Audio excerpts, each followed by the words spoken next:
In order to understand how we budget movies, we need to really understand how people are involved in the workflow and how many people are involved in the workflow and what they do.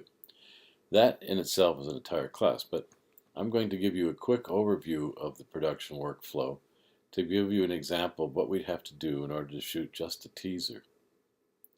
Now, most movies are made from the executive producer on down. In other words, they're above the line. That means they aren't paid hourly. They have a fixed schedule of payment, which means they're hired in a contract through their agent. And the executive producer who has the money looks for some genre that they think they'll be able to monetize. And then they find a writer. And once they find the writer who gives them a script that a director would like, they combine the director with that writer and they start going into production if they get the green light from the studio. So what happens here is the executive producer's money finds a producer who will organize everything. So the money guy just finds a person who will organize the show by getting a person who will find a script in an appropriate genre and combine the script with the director. And once they find the director then hires a production designer to give the look to the movie. And this happens early on, and just before the movie gets going, they'll hire a director of photography and they'll attach stars to the script.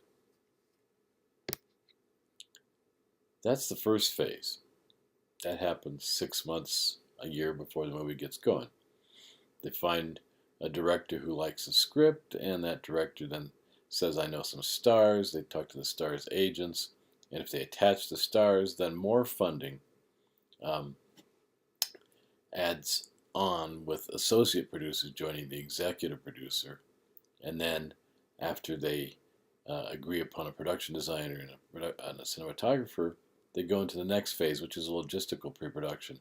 And here we have the team that comes into New Mexico, for instance, and they get a production manager who opens up a production office. And this production manager is usually a line producer because everybody below the line will be paid by the hour, and everybody above the line, all the talent, the producer, the director, the actors, the writer, will just get one flat fee.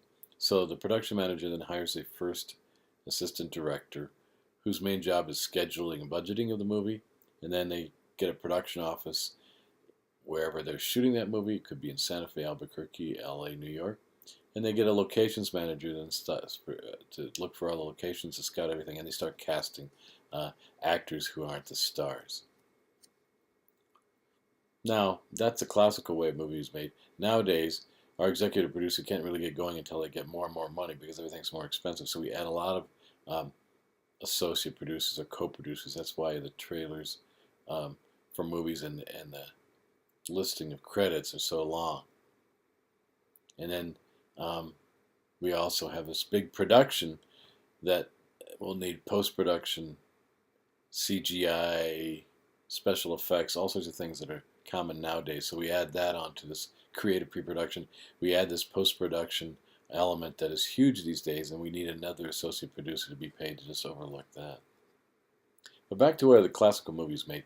After we've got the above-the-line talent all organized and starting to talk about what they want, after the production designer is hired and the cinematographer, the director of photography is hired, the line producer, the production manager, then hires everybody below the line, the people being paid hourly. And so they have an art director who approves all the pre-production building, the construction of the carpenters, welders, riggers, painters, landscapers, and then the costumers who are designing costumes, and then the people working under the director of photography, the camera operator, the gaffer who handles the lights, the key grip who shapes the lights, and the sound mixer who handles all the sound acquisition on set. We're going to find more about this as we go on, but just as an overview. And then the first assistant director then gets a second assistant director who handles the call sheet, and a second assistant director who handles the talent.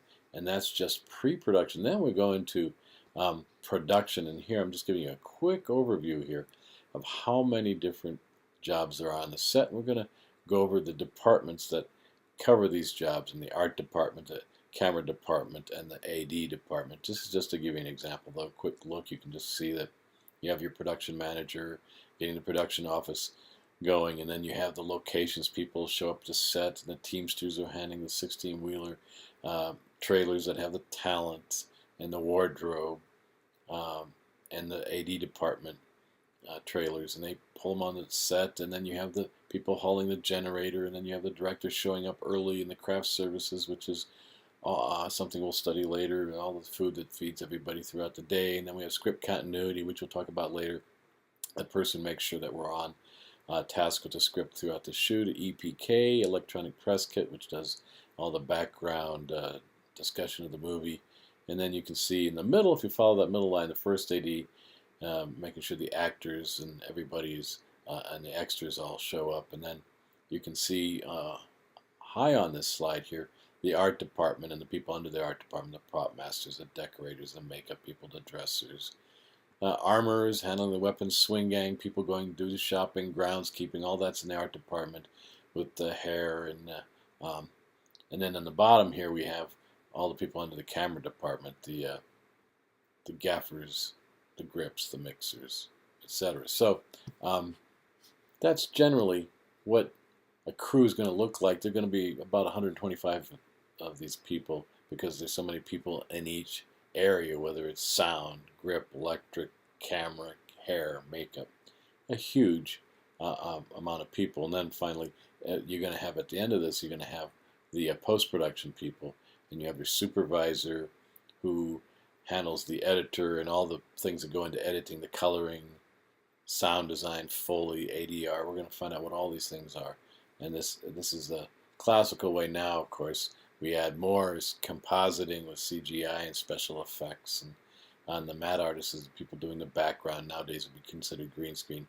And it all goes into the supervising editor, who gets it back to the director, who comes up with the final movie. So these are just the elements you got to figure when you're going to cost or budget out your movie. This is just a general overview. So I just want to give you an example of what we're thinking at. All these different crafts, all these different post-production skills, all these pre-production builds and buying and creating and thinking and designing all go into the crew of the movie, and that's what you'll have to budget, as well as many days as you got to have this crew work to do their pre-production or the production or their post-production. So this is just to give you an idea.